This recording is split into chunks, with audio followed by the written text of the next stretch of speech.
Now, Dr. Hendry is going to deliver the lecture on in the NAAC and National Education Policy. Dr. Hendry is the academic deputy director of our college, and he delivers similar lectures at the other colleges. So I thought that our people they are knowing the things, okay, and we have the experience of all these education. Why not to utilize their talent, expertise in the initial phase? If required, we will involve expert. Therefore, we have a very good team. Dr. Sahu is delivering, Dr. Hillary is delivering, few more are there. Okay. In-house इतना अच्छा है हमारे पास, so he also accepted my request and he is going to guide for you. Now with this, what we can call an introduction and talk. Thank you.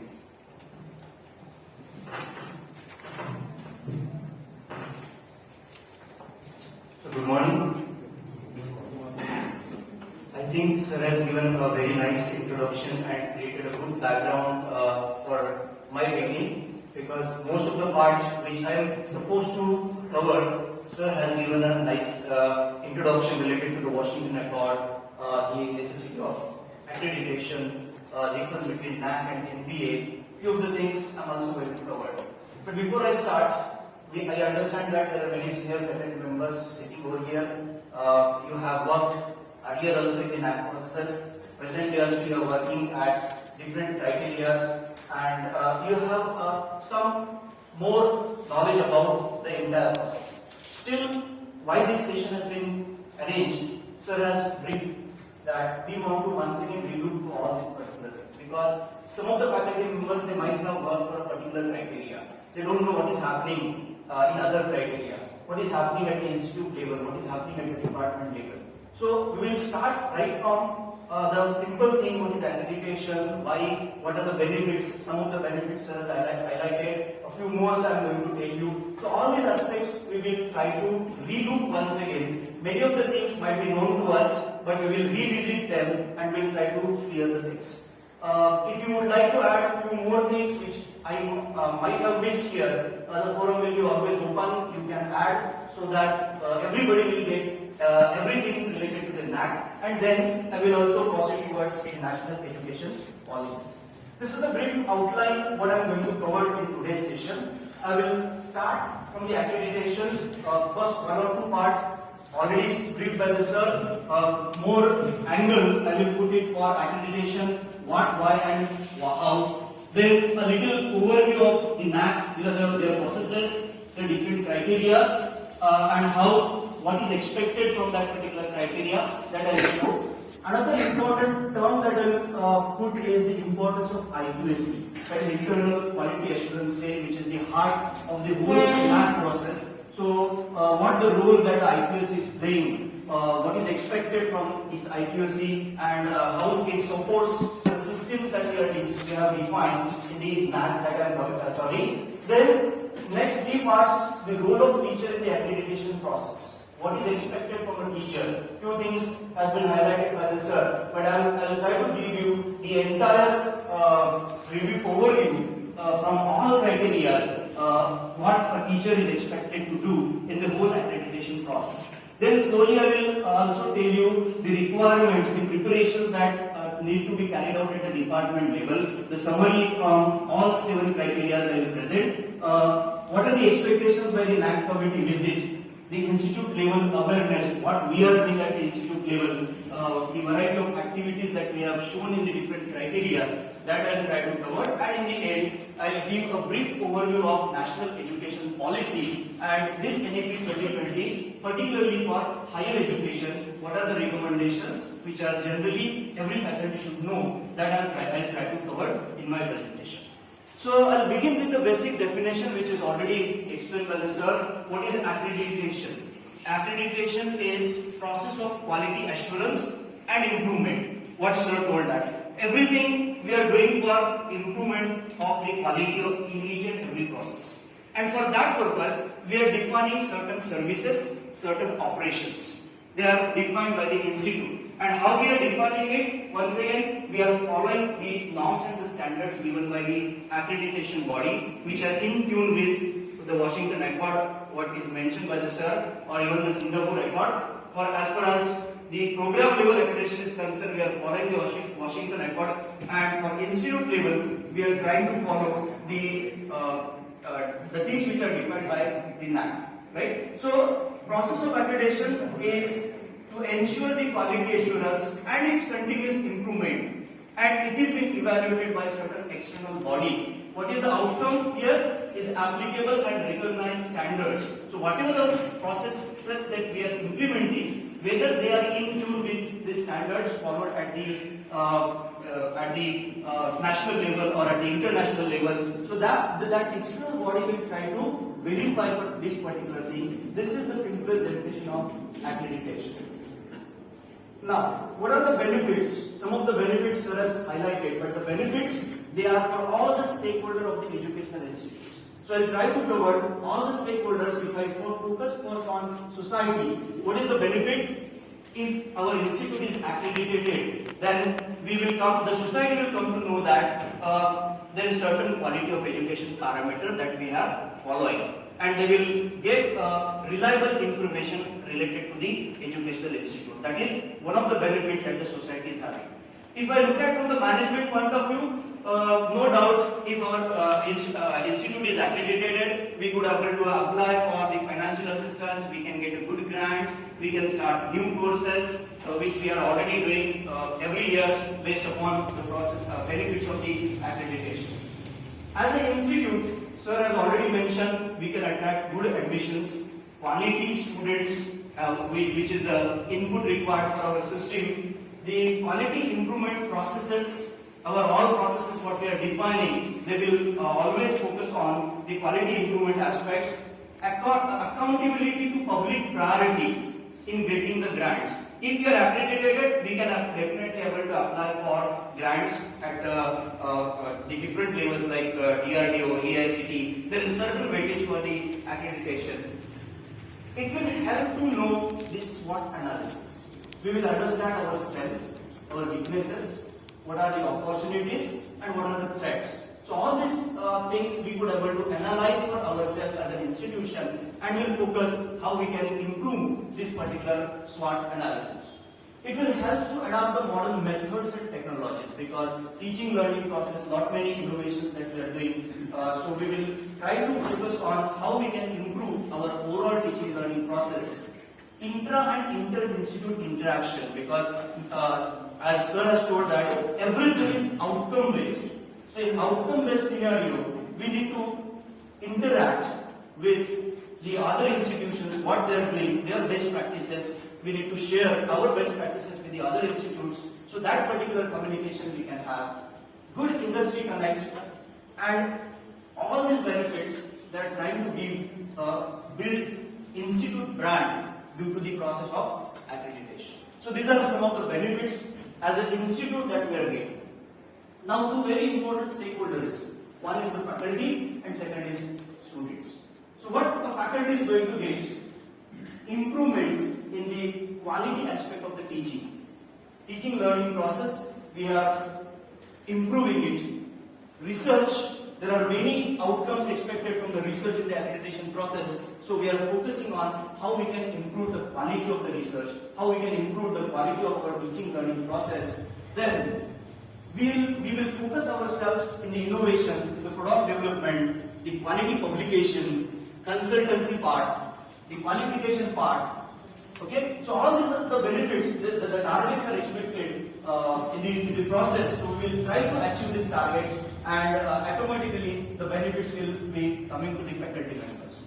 Adopt the modern tools of teaching, skill upgradation opportunity, because there are certain marks for skill upgradation. We have also shown one of the best practice of this institute is the skilling program, right? So that has given a lot of opportunity for skilling up of the faculty. These are some of the benefits from faculty point of view. Then from student point of view, student will ensure the quality education, that they will get the quality education if the institute is accredited by either NAAC or NBA. A student would be able to apply for scholarships. The major important outcome of the education, which is counted from the student point of view, is the placement, their higher studies, or their entrepreneurship opportunities. So all these benefits they will get more and more if the institute is accredited by NAAC or NBA. And some simple advantages: teacher guardian program, counseling, and all these things what we are doing in our day-to-day life. All these are ultimately beneficial to the students, and this is the reason why we should go for the process of accreditation. So I have covered what, why. Now I am coming down to how. And this how is already known to you because we have done these particular accreditations. There are basically two units of assessments carried out for all educational institutes in India. One is institutional accreditation, for which we have applied and we are going for the second cycle of the accreditation, and second is the program level accreditation. So institute level accreditation is applicable for university, for colleges, autonomous colleges, affiliated colleges, and program accreditation is applicable for department of that particular institute, right? And this institutional accreditation and program accreditation is done by two different organizations in India. One is NAAC and second is NBA. NAAC is National Assessment and Accreditation Council, right? Sir has reminded that sometimes we could not able to recall the long form at that particular instant. So particularly in my presentation, I try my best to put all the long forms, even though they are known to you. What will happen? It will be a quick revision of all that particular things. Now, NAAC is basically established in 1994 as an autonomous institution under University Governing Council, that is UGC. It is regulated by UGC. And second institution is NBA, that is National Board of Accreditation, which is established by All India Council for Technical Education, that is AICTE, and the basic aim of NBA is to do the program accreditation, and the basic aim of NAAC is to carry out the institutional accreditation. We have already 5 departments accredited at program level by the NBA. We are applied now for institutional accreditation for the NAAC. For the second cycle, we have already accreditation for the first cycle, right? So this is what simple difference between NAAC and NBA. Now some of the terminologies we have used them during the process of writing the SSR or preparing for the NAAC. I'm just repeating them here so that sometimes it happens that we could not able to reproduce the long forms, right? So the very first long form which you found in SSR is HEI, that stands for Higher Educational Institutions. So NAAC mentioned every institute as an HEI in all the communications like higher educational institutions. We have prepared SSR. SSR is the self-study report. This SSR is being prepared based upon QIF, and QIF stands for Quality Indicator Framework. I'll also show you in my next slide what is Quality Indicator Framework and how it is being defined by the NAAC. Then in the process of SSR, there are two types of metrics we came across. One is called as qualitative metrics and second is called as quantitative metrics. We call it as QLM and QNM, and there are two separate processes for the evaluation by the NAAC. One process is separately for quantitative metrics, another process is for qualitative metrics.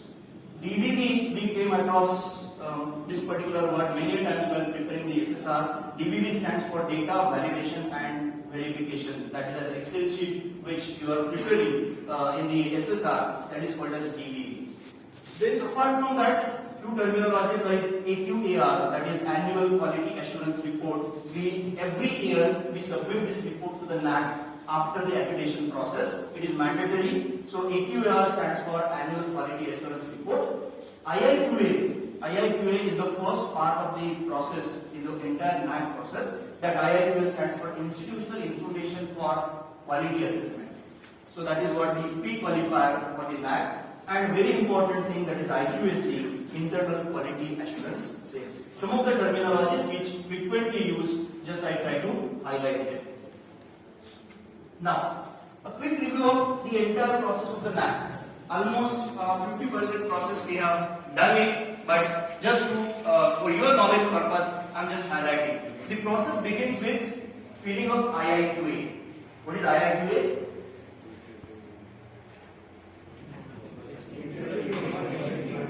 What is IIQA? Institutional Information for Quality Assurance, right? That is IIQA. So initially we fill the IIQA to the NAAC. Okay, that is a pre-qualifier. Once the IIQA gets approved, then we will start preparing the SSR. SSR stands for self-study report, right? So we prepare a self-study report and we have already submitted this particular self-study report. 2 processes are already been over. Then the third process is the data validation, right? The external agency appointed by the NAAC is working on our DVBs or our quantitative matrix QNM, and they will try to validate the data submitted by us, right? At the same time, one more parallel process has been carried out, that is student satisfaction survey. That is, they will take the feedback from the students. That process is also over at this moment for our institute. Now, we are just waiting for the qualitative analysis part by the external committee or the NAAC expert committee, which will visit our institute for evaluating the processes that we have mentioned in the qualitative part and to understand overall how our systems are in tune with the expectations by the NAAC.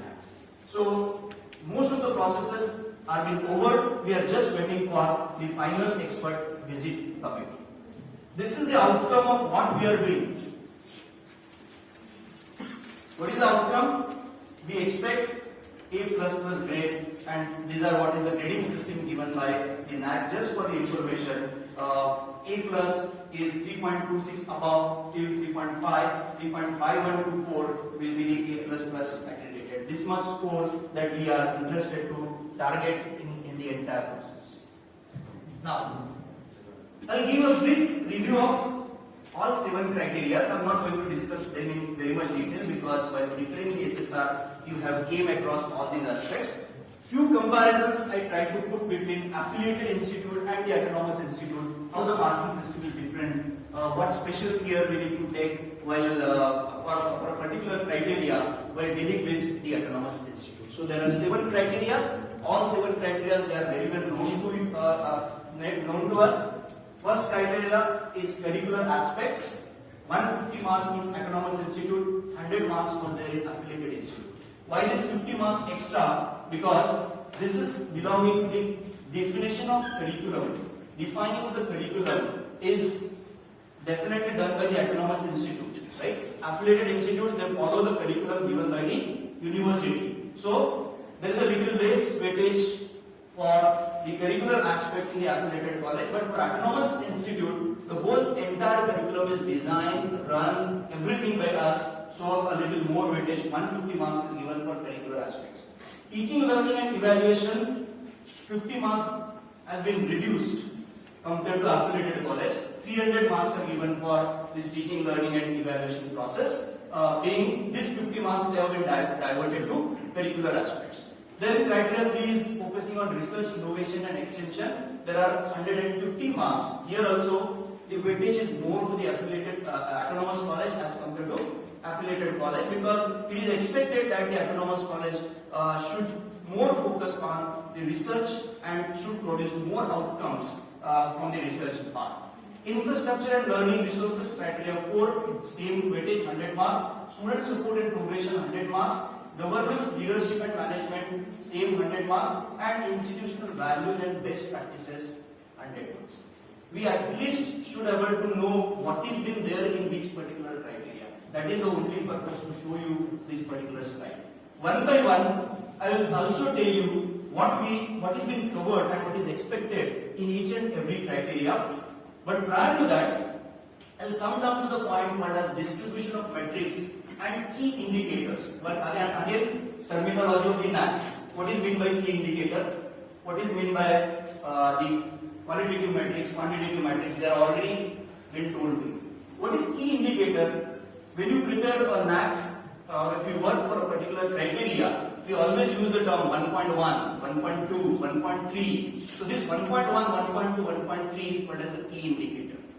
How many such key indicators are there? 34 key indicators are there in your SSR, which you have prepared for your SSR. 7 criteria, 34 key indicators, 38 qualitative metrics, and 98 quantitative metrics. Here also you can see the comparison between affiliated and the autonomous institute.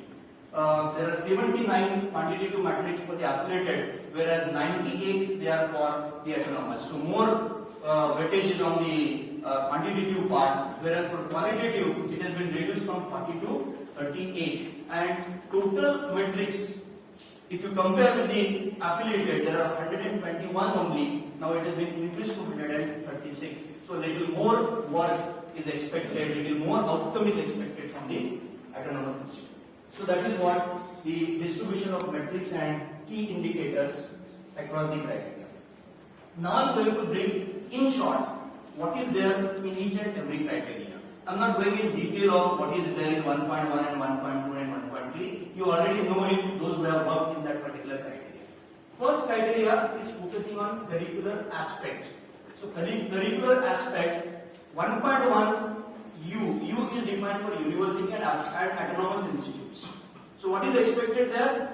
Curriculum design and development, which is the USP of the autonomous institute, right? So how you do your curriculum design and how you develop your curriculum? You take feedback from the stakeholders, right? That is mentioned in the SSR also. We regularly take the feedback from the students, from the alumni, from the industry. We analyze that particular feedback. We identify the needs, local needs, global needs, and based upon that feedback, based upon that needs, we try to enrich our curriculum. That is what's shown in 1.1 in the curriculum development process.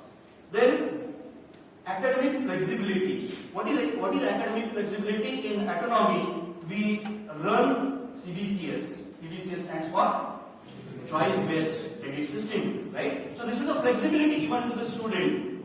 The student can select the course based upon the choice.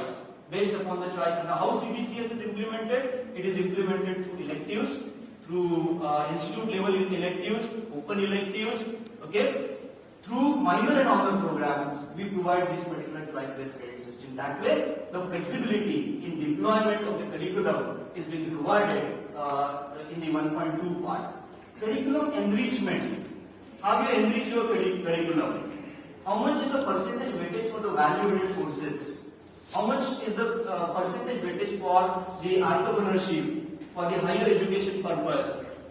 How you take consideration of the courses required for human values, for the communication purpose, all that particular thing that comes into the curriculum enrichment. And feedback system is the heart of all educational system. This feedback taken from the student, from the faculty, from the all stakeholders, industry, alumni. So how do you do the analysis and the action taken on that particular feedback? That is what the gist of criteria number 1, that is curricular aspect. Once you have designed the curriculum, the next step is implementation of the curriculum.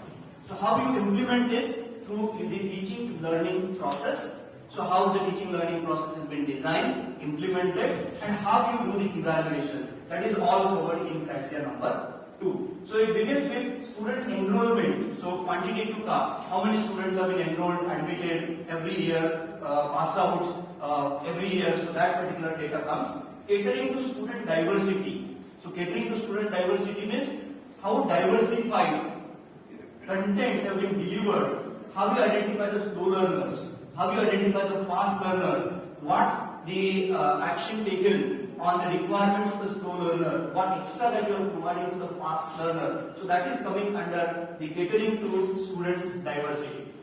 Then the teaching learning process, your entire teaching learning process, how you set the academic calendar, how you adhere to the academic calendar activities, how you do your internal evaluation, external evaluation, all that processes which are defined and we are following on our day-to-day basis, they have been highlighted here.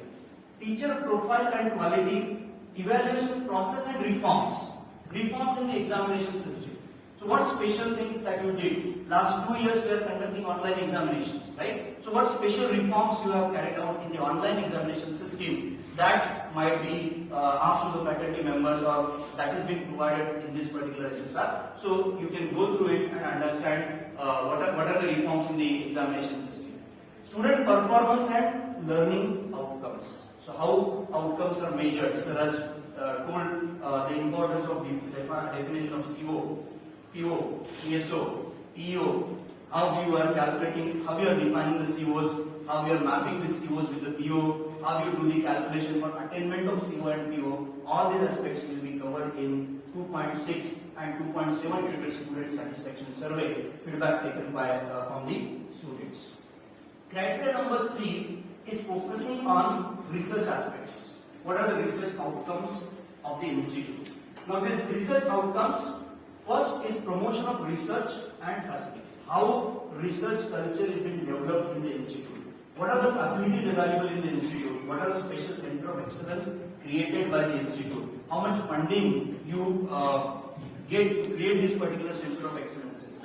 Research mobilization, resource mobilization for research. How you utilize the different resources for conversion of the research outcomes. Innovation ecosystems developed in the institute, the IIC cell, innovation and incubation cell, how it functions, what activities have been carried out. And finally, the outcomes of these research activities like research publications, your copyrights, patent publications, awards that you receive. Another very more importance is given to the consultancy, because it is expected that the autonomous college should focus more on the consultancy part. So the consultancy outcomes are expected here. Extension activities and the collaborations you carried out for the research. This is all what the summary of criteria number 3.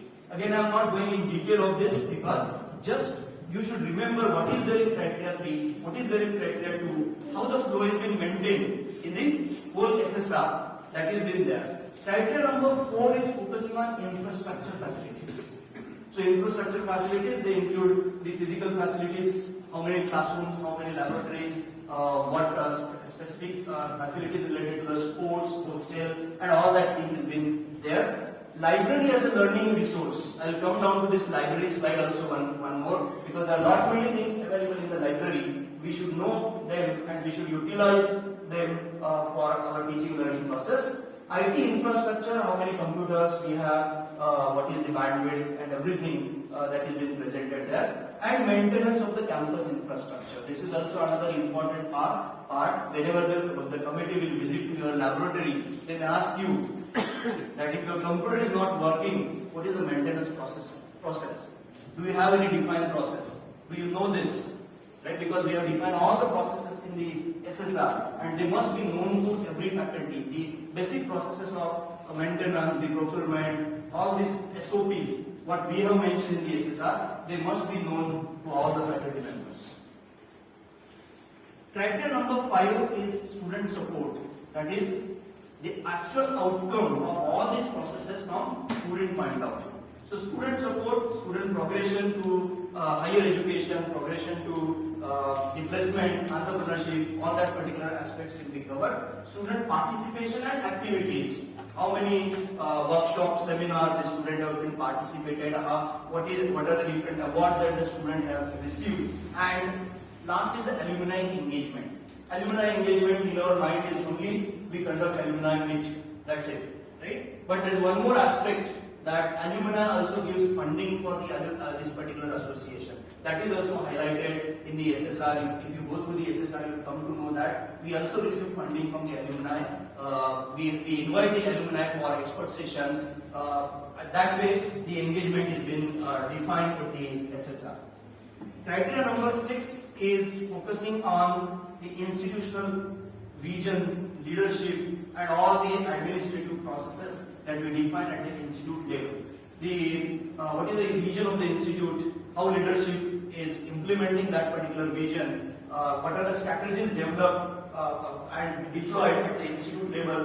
What is the part related to the faculty empowerment strategies? What the facilities are given to the faculty? right? They are all been highlighted here, and we are also, the institute is also providing so many facilities for the empowerment of the faculty. We provide the financial support for attending the conferences. We provide the financial support if you are getting certain grants over there. So all these aspects, they are covered in the empowerment strategies. Financial management and resource mobilization is the part covered at the institute level. 6.5 is internal quality assurance system, which I will cover in more detail after this particular criteria. Then we will come down to the last criteria number 7, which focuses on institutional values and the social responsibilities. So how we deploy, how we establish first the core values of the institute, right? Then how we deploy these particular core values through our different processes. The most important thing, what are the best practices of the institute? We have mentioned in SSR, but faculties also should know what are the best practices that we are showing in the SSR. We are already deployed it, we are doing it, but we should know this particular best practices. Institutional distinctiveness, how your institute is different compared to others, what different practices that you are putting in order to support this particular point. So this is what summary of all 7 criteria. Most of the points, they are already known to you, just I try to summarize in more detail.